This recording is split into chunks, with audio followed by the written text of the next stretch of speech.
Something amazing. I'm always astounded by the breadth of guests and the incredible guests that come along to one of our wonderful festivals. This is the Petworth Festival, and it takes place between the 25th of October to the 5th of November. The Literary Week is running. They've got some amazing guests this year from the likes of Sheila Hancock, Michael Ball, Tim Peake, Henry Dimbleby. Delighted to welcome the Artistic Director of the Petworth Festival, Stewart Collins, who joins me on the line now. Stewart, lovely to have you with us today. Good morning. Hope you're hearing me loud and clear. I can hear you beautifully. Now, first of all, when did the Petworth Festival all start? Just tell us a bit more about the festival itself. Yeah, it's actually been going for about 45 years.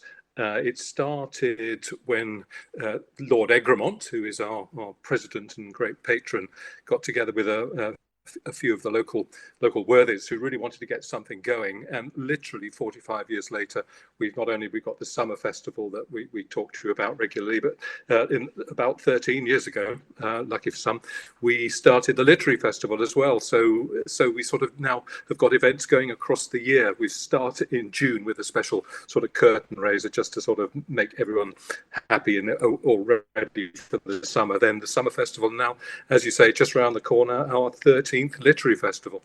Yeah, and what is incredible is a number of people that are very keen to be part of this. So how do you decide? How do you put together your array of guests? It's a very interesting and quite a long process, actually. Essentially, it's like being in a toy shop as far as I'm concerned, because I talk to all the publishers who've got all the new books coming out. And don't forget, this is the Christmas season. So lots and lots of new books are coming out just so that everyone can buy them up for the Christmas presents. And I look at those. These tend to come through to me in about sort of February and March. And I have this fantastic process of being able to sort of sift through what's available, and then obviously inviting a real range of different authors, whether it be sort of authors of novels or whether it be journalists with memoirs, whether it be about cooking, about gardens, about theatre, all that sort of thing. Literally, there's that wonderful field I have to play with, and hopefully when I send out the invitations, I get the kind of lineup that happily we've got this year. But it's a long process, but it's a really exciting one.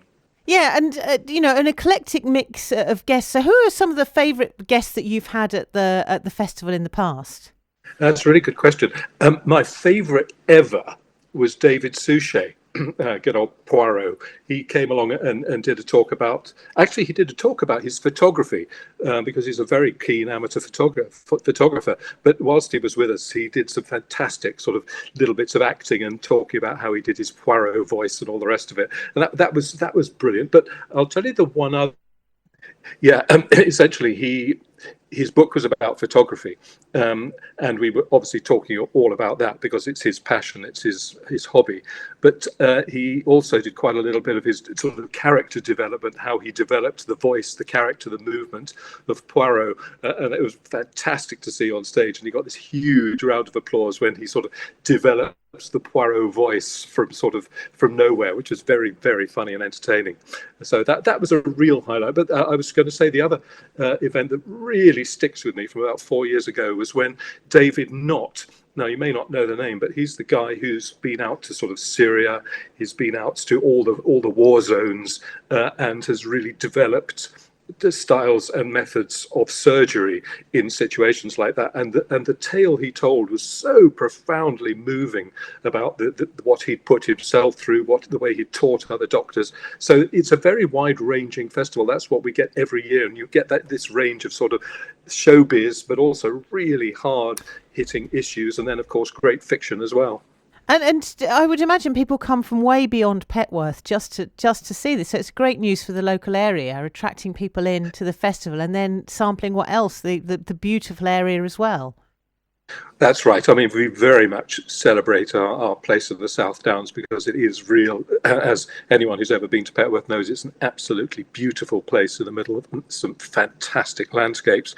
But no, I mean, literally our audience has come from a very long distance. We did a survey over the summer to find out who was coming. And obviously, the majority of people are fairly local, but fairly local actually means sort of Arundel, Chichester, Brighton, Petersfield, quite a way around, but also also, when we get the right performer, the right artist, the right author, they will come from a long distance. And I know very well that we've got people coming a long distance to see Michael Ball this year. He's obviously someone who absolutely everyone loves. And so he's not doing too many talks, and loads of people are traveling, as is the case with Tim Peake, actually. Tim Peake's got a new book out, and he's not doing many talks. And so people are traveling from quite a long way away to come to our particular event, which of course is great for us, great for Petworth. Yeah, and I the other one I think is really fascinating, who I'd love to see, is Sheila Hancock. I read her book quite recently, and she's got such a fascinating life. Isn't it a great book? Yeah, it's one of my pleasures, of course, having chosen the authors, is obviously I get to read a lot of the books. Some of them really strike home, and I loved Sheila's. It's so direct, it's so well written, it's so funny. Amazing to think that she's in her 90s, but still really firing on all cylinders. And that's a great book, and it's not surprising that that particular event sold out very quickly as soon as we went on sale. I would imagine that that's the same with a lot of these events. You've got such big names here that, you know, things like Tim Peake, again, huge local hero, fascinating character, and I've loved his recent series on the telly as well. Actually, it's quite funny because when we ask authors how they're going to travel to us, what do they need picking up? How are they travelling by car, by train? Tim told us he's walking because he's a local lad, and his particular event is at Rother College in Midhurst, and that's really nice. So yes, he's local, but really exciting to have him because he's obviously a very, very unusual person, having been one of only 2 British astronauts. Yeah, just wonderful to get these. Is there anyone that you've still got your beady eye on who you've got ambitious to lure along in the future? Oh my goodness, yes. You'll laugh at this. I mean, if she produces another book, I will once again write to Michelle Obama to see if she'll come, because she brought a book out last year which was absolutely amazing. Now, obviously, to get Michelle Obama to come to Petworth's quite a big ask, but we had a go. We had an extremely nice reply, not from her personally, but people like that, giants like that, will be great. But equally, I'd love to get Graham Norton. I think he'd be wonderful. I'd love to get so as all of these great novelists that we have around us, Ian McEwan, Ian Rankin, people like that, top people right across the board and people like Alistair Campbell. I want to bring him down. I want to find out his views. I want to put him in front of our Petworth audience. Things like that. Every year you hope to get the big fish in, and there are plenty still out there, put it that way. Yeah, and other people that you've asked, like the Michelle Obama, where you thought, right, I'll give it a go, but I doubt they'll come. Are there any like that, where you've given it a go, tried to lure them in, and then you've got the surprising announcement that, yes, they will come?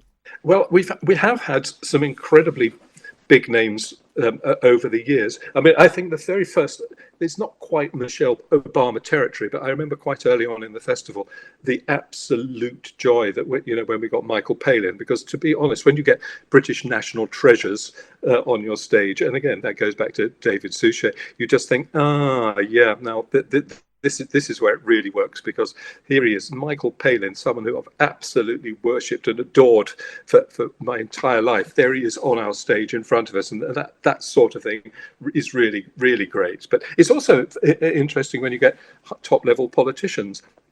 I mean, bless his heart, we had Paddy Ashdown just literally months before he died, and he was such a lovely, lovely man, and a political giant in his own way.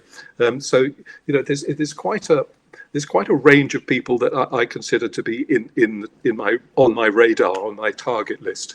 You've got a book in you yourself, though. I mean, what the people that you've met as a result of your involvement in all these festivals? You were a singer yourself. And you've got. Have you ever thought, maybe do the book, become a guest yourself? Boy, very, very good interview myself. That would be a good question. Yeah. Well, I think I've said I've definitely got 3 novels in me. There are 3 ideas that I've had over the years, which I thought that their time will come. Their time will come. So whether or not they suddenly go viral and I start being interviewed on the literary festival circuit, we shall find out. But no, I've learned an awful lot. I mean, I've read so many books over the years just because of of the festival, and obviously I was interested before that. So you get an idea of what being an author is, how you put a book together. But I think I've got good stories. I've got 3 good stories, so they will come out at some point. I just need some time. Well, that's what I was going to say. I think time is probably your biggest challenge at the moment, because there's a lot goes into organising events like this. Yeah, well, I've got a fantastic team of colleagues at the festival, but literally, we've got 41 events over the 10 days of the festival, and that's an awful lot of wrangling that has to go on, quite apart from actually booking them in the first place, and actually selling our tickets, getting our posters up. There's a brilliant team, and there's not a lot of spare time at present, I have to say. Actually, I'm still doing lots of reading. We had one of my interviewers dropped out, so I sort of am in the background to do the interviewing of the authors when necessary, and suddenly I found myself having to interview the journalist Martin Sixsmith all about Vladimir Putin. So I'm reading his book at the moment. So yes, there's plenty to do still, plenty to do. Oh, well, it's wonderful to talk to you. Thank you. How do people find out more? Because as you say, I'm sure tickets go very quickly, but there will be some still available. So how do people find out more and come along? Yeah, the majority of our tickets are going through the website, which is petworthfestival.org.uk. It's a very simple process that'll take you straight to the What's On page.